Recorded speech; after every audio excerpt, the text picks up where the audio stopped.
کر دی ٹیررزم، اسلام اس کی مذمت ہی نہیں کرتا، بلکہ یہ ہے کہ اسلام اس کی قطعاً اجازت بھی نہیں دیتا۔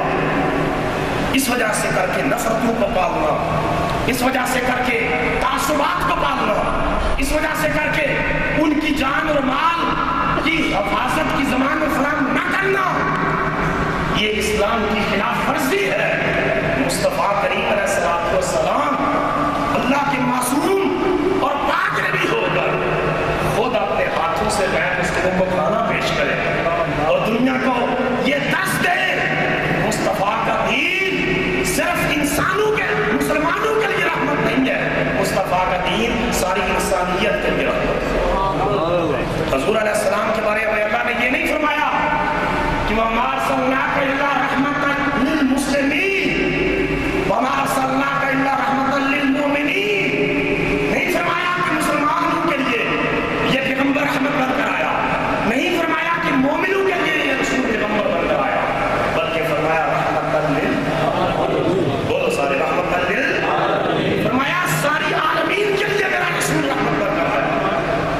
اس وقت جو حالت ہے مسلمانوں کی سیاق انداز لگا، یہ جو اعتراض کیا جاتا ہے کہ جی جزیہ میں یہ پولیٹیکل جو اسپیکٹ ہے اسلامک اسٹیٹ کا، اس میں سے ایک یہ ہے کہ غیر مسلم سے جزیہ لیا جاتا ہے۔ اب یہ بھی جو اعتراض کرتے ہیں وہ کرتے ہیں، سنیے جواب سنیے، جزیہ کیا ہے؟ یہ اگر اسلامی ریاست کی جنگ چھڑ جائے کسی غیر مسلم ریاست کے ساتھ، تو اسلامی ریاست کے اندر جو اقلیتیں ہیں غیر مسلم رہ رہے ہیں ان کو پابند نہیں کیا جائے گا، وہ ہتھیار اٹھا کر مسلمانوں کے ساتھ مل کر جنگ کریں، ان کو اجازت ہوگی کہ جنگ کی حالت میں بھی اپنی دکانیں چلائیں، اپنے کاروبار کریں، اپنی کھیتی باڑی کریں، اجازت ہوگی۔ اب یہ ہے کہ اس کیفیت میں کہ جنگ کی حالت میں اسلامک اسٹیٹ کے لوگ تو جنگ لڑ رہے ہیں، اسلامک آرمی تو جنگ لڑ رہی ہے، اور غیر مسلم جو رعایا ہے وہ اپنی مذہبی تقریبات کر رہی ہے، اپنا کاروبار کر رہی ہے، کھیتی باڑی کر رہی ہے، تعلیم و تعلم کر رہی ہے۔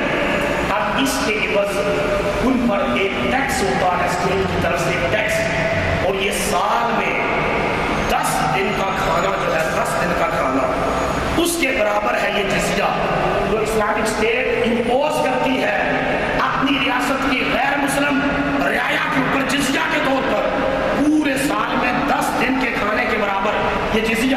اور یہ اسلام نے عائد نہیں کیا، حالی اسلام سے قبل ایران کے اندر اور دیگر ریاستوں کے اندر یہ ٹریڈیشن موجود تھی۔ اس کا مطلب یہ ہے کہ جنگ کی حالت میں بھی مصطفیٰ کا دین اور مصطفیٰ کے دین کی ریاست غیر مسلموں کو جنگ کی حالت میں بھی، جب مسلمان فوجی جنگ لڑ رہے ہوں اور اسلامی ریاست کی حفاظت کے لیے لڑ رہے ہوں، مر رہے ہوں، اس وقت بھی غیر مسلم رعایا کو کاروبار کرنے اور آزادی کے ساتھ ان کے گھروں میں رہنے کی اجازت ہے۔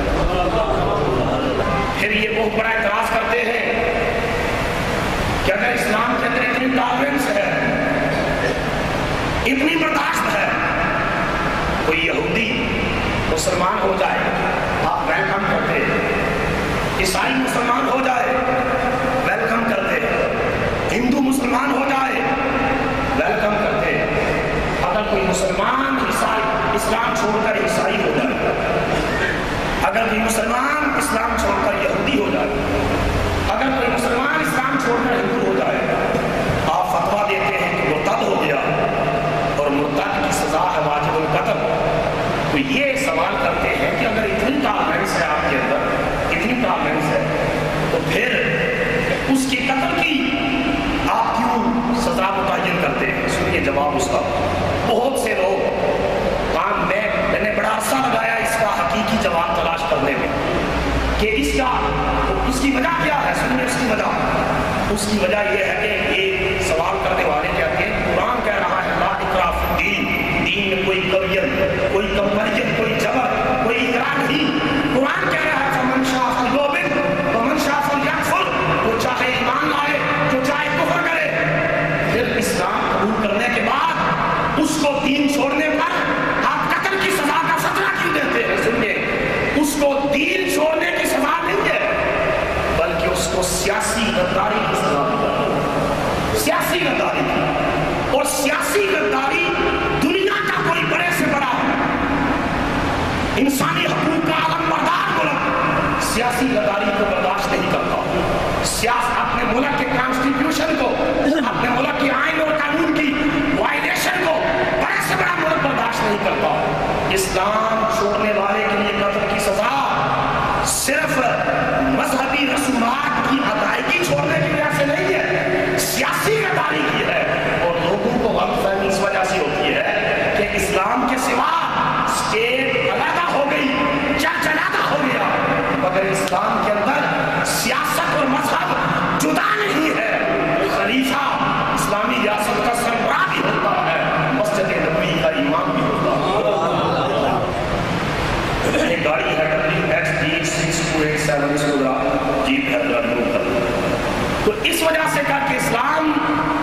اس کا مرکزی نقطہ اور اس کا بیسک اور سینٹرل پوائنٹ یہ ہے کہ اسلام غیر مسلموں کے بارے میں رواداری کا حکم دیتا ہے، برداشت کا حکم دیتا ہے، تحمل کا حکم دیتا ہے۔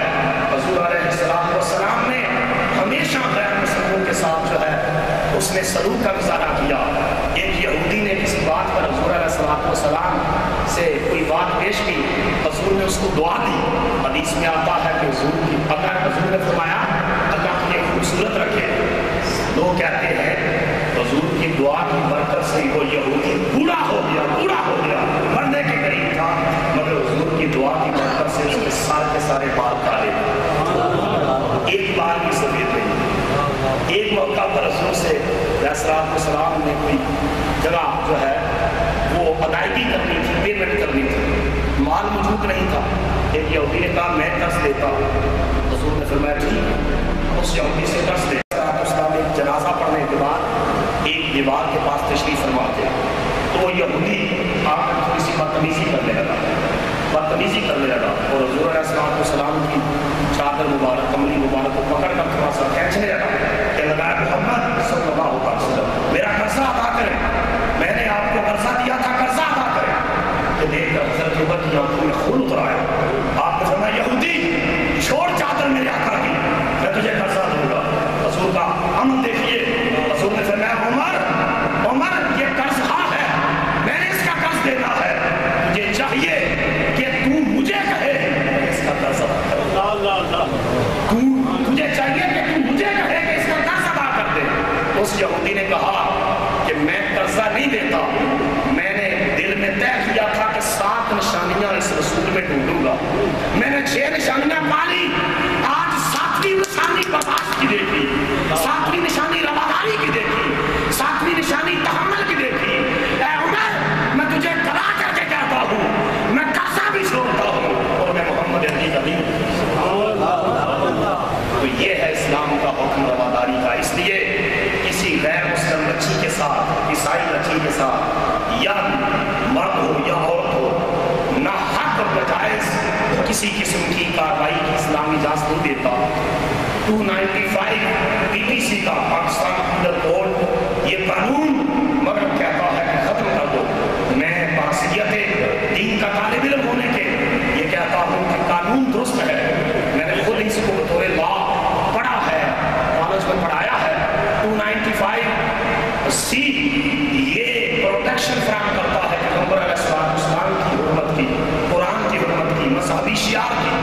295C قانون درست ہے، قانون قطعا ختم نہیں ہونا چاہیے، لیکن اس کی جو ایگزیکیوشن ہے، اس کی جو پریکٹس ہے، جو اس کی جو ہے کیبلٹی ہے، اس کو جو ہے اس کے بارے میں ضرور بحث ہونی چاہیے کہ قانون کا اطلاق و انتباہ اور قانون کا استعمال غلط نہیں ہونا چاہیے، قانون کو مس یوز نہیں ہونا چاہیے، وگرنہ قانون درست ہے۔ اس قانون کی وجہ سے ہی آج دنیا دیکھ رہی ہے کہ الحمدللہ پاکستان کا ایک پازیٹیو امیج بھی ہے کہ یہ صرف اندھا دھند جو ہے اس طریقے سے پیچھے نہیں چل پڑتے، بلکہ یہ ہے کہ اگر وہ شخص مجرم ہو مسلمان تو پھر ثابت کرتے ہیں کہ یہ نہ حق اس کے خلاف کارروائی ہوئی ہے اور یہ اس قانون کی وجہ سے ہے۔ اگر قانون نہ ہوتا تو پھر تو اس کے اوپر چڑھ دوڑتے۔ اس وجہ سے کر کے اسلام کا معاشرہ، حضور کا دین اور حضور کے دین کے لوگ اور حضور کو ماننے والے اور امن ہے اور ساری زندگی مصطفیٰ کی رحمت کا پیغام دنیا تک پہنچاتے۔